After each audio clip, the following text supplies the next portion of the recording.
बोलिए शंकराचार्य भगवान की जय। भगवान की बातें इस YouTube चैनल के इस एपिसोड में आइए हम पिछली वार्ता को आगे बढ़ाते हैं। पिछले एपिसोड्स में हम बात कर रहे थे कि इस आत्मा को 5 कोशों ने छुपा रखा है। अन्नमय कोश, प्राणमय कोश, मनोमय कोश और विज्ञानमय कोश के संबंध में हम थोड़े विस्तार से पहले बात कर चुके हैं। इस एपिसोड में अब हम 5वें कोश आनंदमय कोश के संबंध में कुछ बात करते हैं।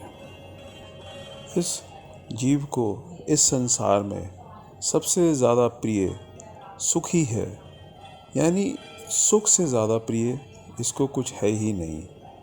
और ये सारे क्रियाकलाप सुख के लिए ही करता है।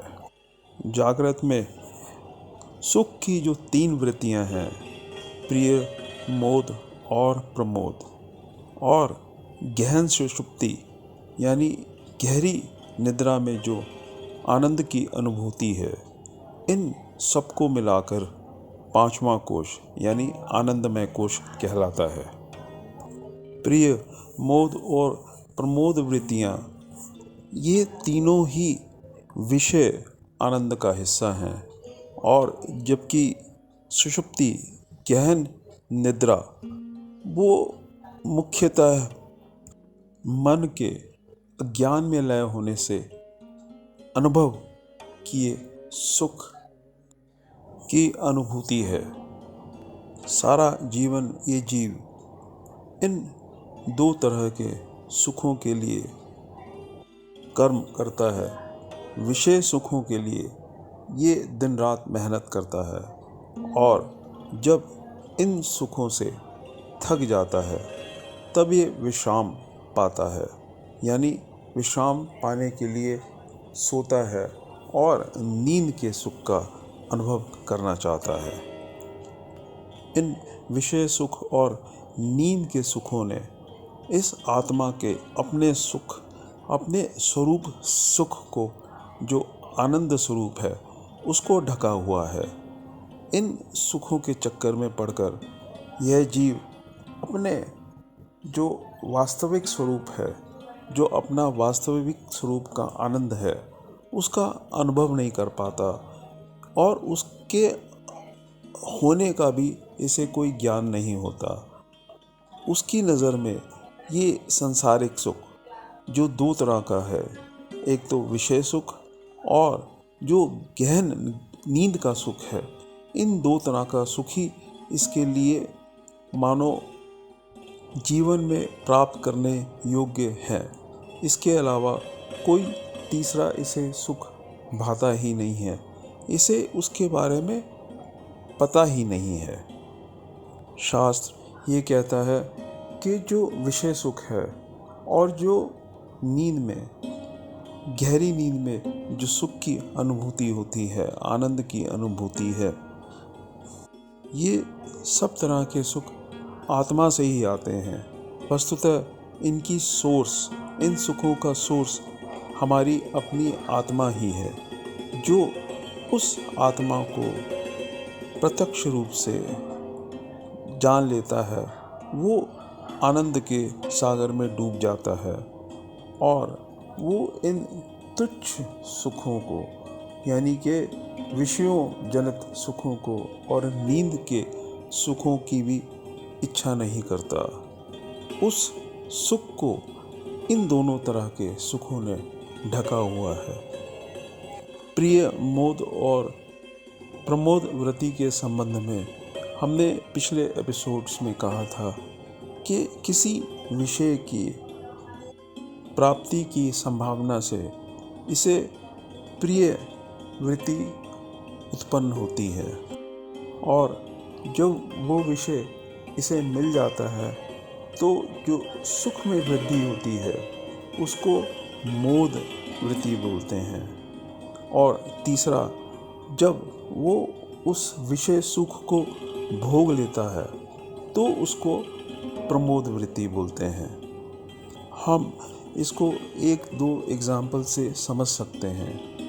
मानो किसी पिता ने अपने पुत्र को कहा कि अगर तू 12वीं कक्षा में अच्छे नंबरों से पास हो जाएगा तो मैं तुझे एक नई कार खरीद के दूंगा।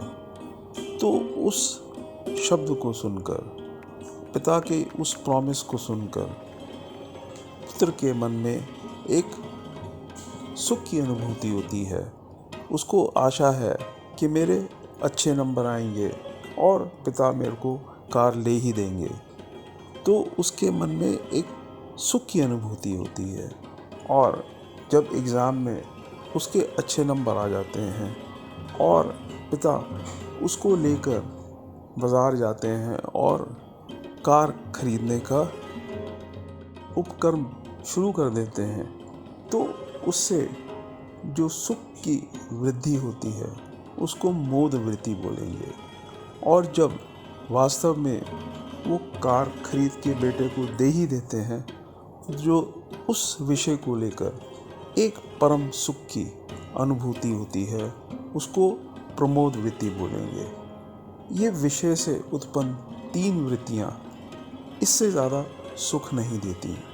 हर विषय से प्रिय, मोद और प्रमोद, इससे ज़्यादा सुख नहीं मिलता है। एक अटपटा सा और एग्जाम्पल लेते हैं। मानो एक जवान लड़का किसी बिल्डिंग की लिफ्ट में चढ़ता है और संयोगवश एक सुंदर लड़की भी उस लिफ्ट में चढ़ जाती है। तो उस लड़की को देखकर उसके मन में कुछ प्रसन्नता फूटती है और उसके मन में इच्छा होती है, काश मेरी इस लड़की से शादी हो जाए। तो उसके मन में जो उस लड़की की वजह से प्रसन्नता होती है उसको बोलेंगे प्रिय वृत्ति। मानो वो लड़का 30वीं माले पे रहता है और लिफ्ट में वो लड़की भी उसके साथ साथ 3रे माले तक पहुंच जाती है, तो उसकी प्रसन्नता वैसे ही बनी रहती है। और जैसे ही लड़का अपने घर में घुसता है तो वो देखता है कि वो लड़की भी उसके साथ साथ उसी के घर में घुस रही है। तब उसके पिता जो घर में हैं वो उस लड़के को बताते हैं कि बेटा, इस लड़की से हम तेरी शादी करना चाहते हैं। अगर तुझे पसंद है तो हम इस लड़की से तेरी शादी करवा देंगे। उस समय जो उस लड़के को प्रसन्नता होती है उसको मोद वृत्ति बोलेंगे।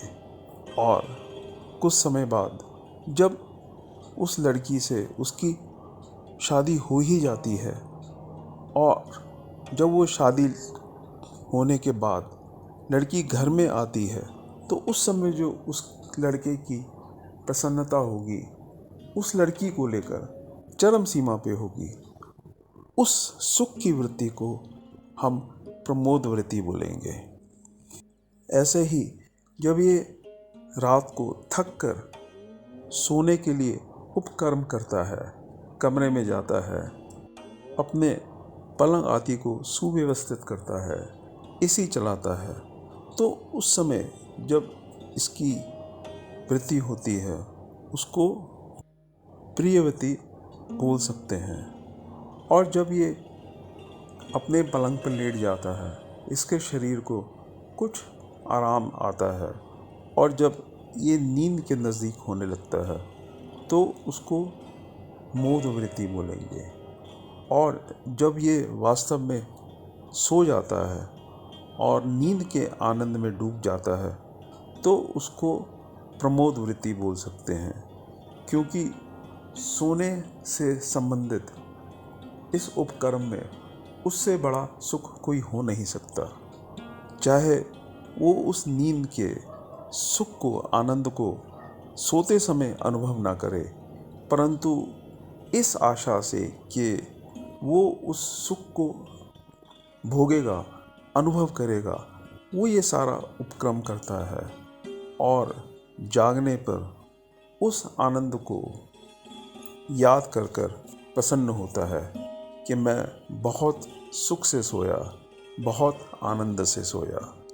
तो ये सारा सुख संसार का, ये सोने का सुख, इसे अपने स्वरूप के सुख से वंचित रखता है। उस स्वरूप को ये ढक के रखता है, तभी इसको भी कोश ही बोलते हैं। आज हमने 5वें कोश की बात करी। अब अगले एपिसोड्स में हम इस वार्ता को और आगे बढ़ाएंगे। तब तक के लिए आपसे विदा चाहते हैं। नमो नारायण।